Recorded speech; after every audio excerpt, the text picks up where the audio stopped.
right, guys, let's jump real quick into empathy. And I want to start really fast with emotions and empathy. And we have to understand that when we have a problem and we get to a solution, there are feelings that are there. And sometimes women like to stay in this blue emotional phase. We want to talk about all the ways we feel.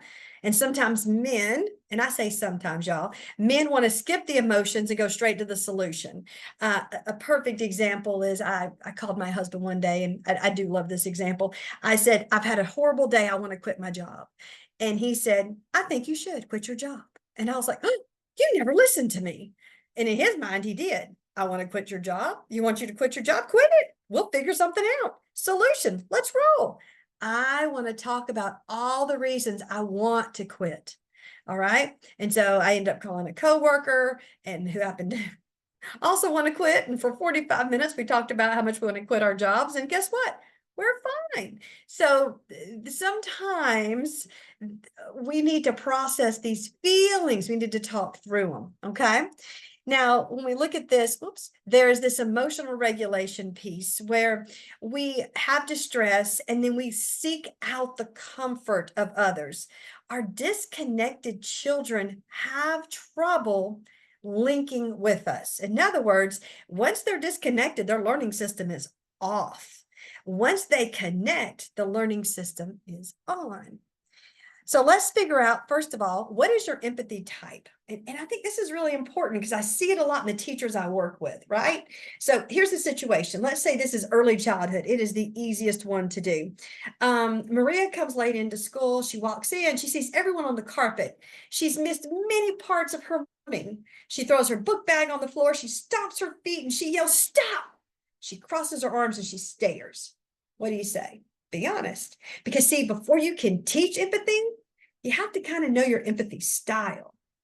And this is important because you may not be showing empathy for others to learn it. So let's jump in. So you've got this really mad little being on in your doorway and she has yelled stop. What do you do? Well, we have some teachers who ignore the emotion and focus only on the behavior. Maria, pick up your book bag, hang it on the hook. Come to the carpet. You will come to the carpet now, or you will not get your treasure box today. You're going to get a sad face home. Maria, come to the carpet so you can earn a ticket for sitting on your spot. And there's usually right here, we're going to ignore the emotion and only focus on fixing the behavior. The emotional piece is just really not addressed. The saving one is a little different. This one is, you're like, oh, Maria, you're upset. I'm so sorry. What will make you feel better? Do you want a piece of chocolate? Do you want a sticker? What can I give you to happy you up, to make you feel better? Again, not addressing the feelings, not addressing that she has a legit reason to be disappointed, right? It's okay to feel the feels. We're not trying to get our kids never to feel sad, never to feel disappointed, never to feel frustrated. What we need to do is have empathy for them and understand that they are frustrated. Punishing. Anger or negative emotions are seen as disrespectful. Here's what this would look like. Maria, you will not speak to me that way. You will not. Fix your face. Oh, and by the way, you want to come to school early? You need to tell your mama because I don't drive you. So if you don't like what's happening, don't you bring that madness to me. You take that right to your mama because she's the one who slept in, not me. So fix your face. That's punishing, okay? Dismissing. Maria, you haven't missed much. Come on. Hurry, come sit on your spot. Hurry. If you hurry right now, it's not a big deal. You've not missed much at all. But what we need empathy to look like is this coaching piece. And this coaching piece is that behavior, especially misbehavior, is communicating that there's a storm inside of me. There's something dysregulated inside of me, and I don't know how to tell you this. Okay, so what we can do is teach this strategy called DNA. And DNA is let me jump to it. Sorry. DNA is a strategy at conscious discipline. And the first is to describe what they're doing. So if Maria is not making eye contact with you, she's probably in that red brain. She is angry. Her people, her tribe, her family, her classroom family, right? In her mind has done all the fun stuff without her. Okay. And that's pretty scary. But if she's not looking at you, you could walk over to her and say, Maria, your face is going like this. And you make the mad face. What we know, and when I first started doing this, I'm not going to lie. When I first started doing this, I felt funny doing it.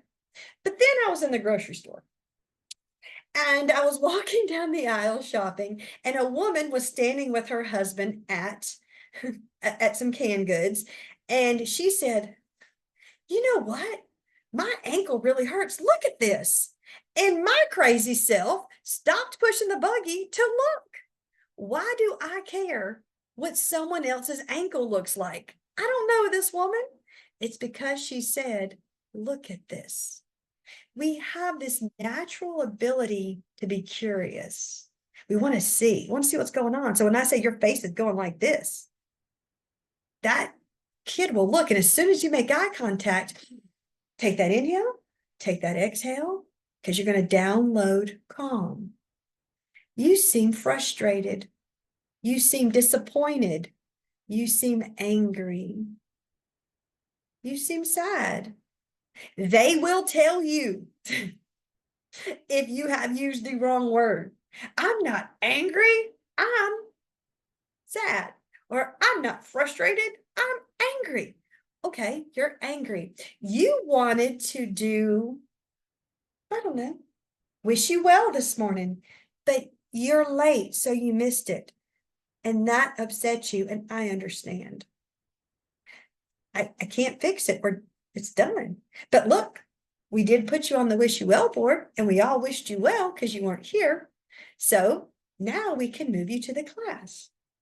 That's a way to bring them in. You wanted, or you were hoping for, and it didn't happen. That's letting someone feel heard. Okay. So these are some of the ways that we can, what we do instead of offering empathy to those around us. We share similar experiences, and y'all, everybody I know does this. And when you find out it's not empathy, you kind of feel horrible, right? So here's what you do. Someone comes to you and says, Joy, my dog died. I'm so sad. And I say, yeah, when my dog died a year ago, I was sad too. Now we feel as though we're letting them know we feel the feels with them. But in all fairness, we're telling them, hey, listen to my story. I don't want to hear yours anymore.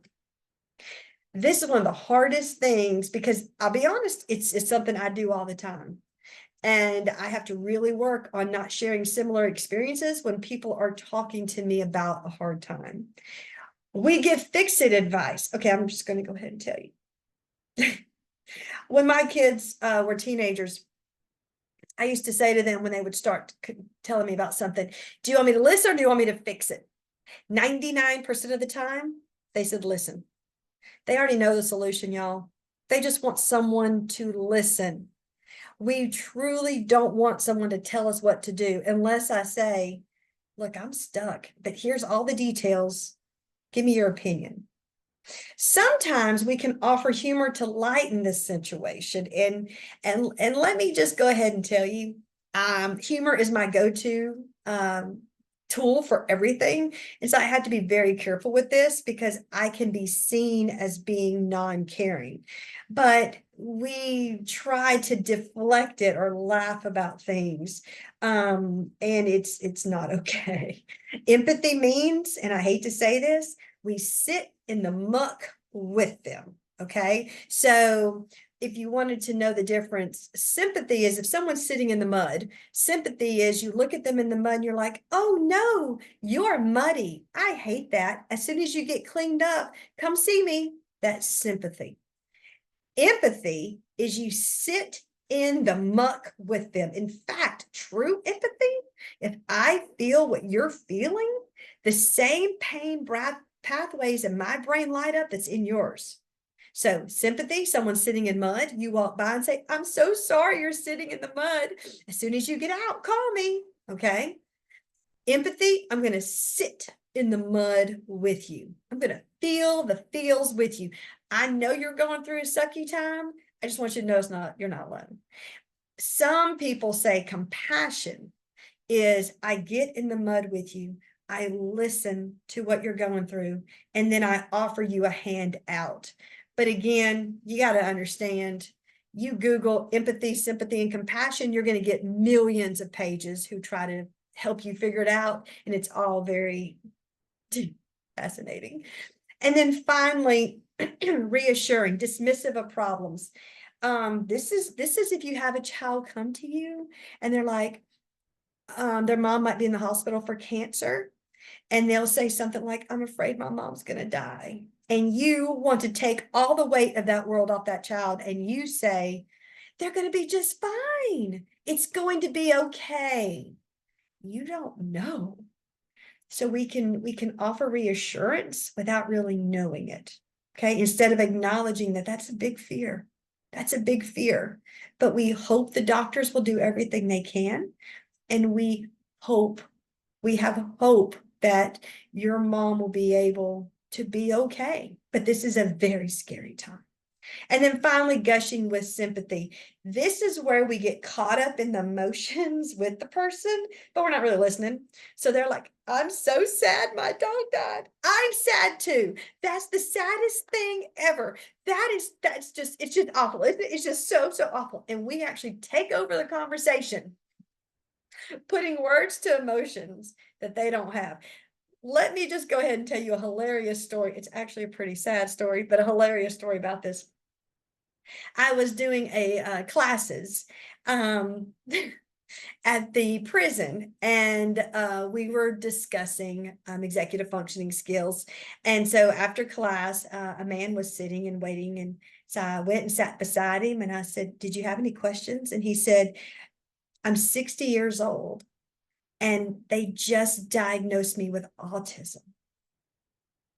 And I took a breath, and I wanted to offer empathy, right? And so I said, wow, that's rough.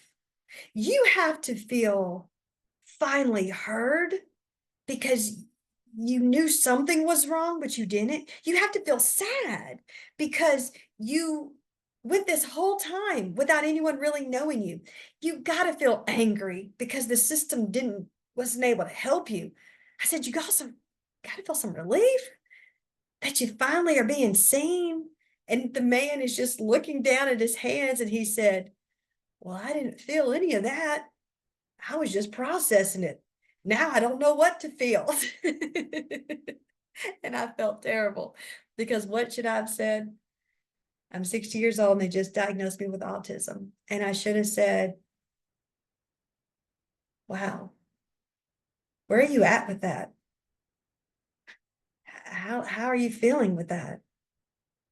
Is there anything I can do to help listen to what you need to tell me? That is empathy, not me throwing in a ton of emotions on a grown man as he just found out something that's life-changing. Okay, I hope this helps.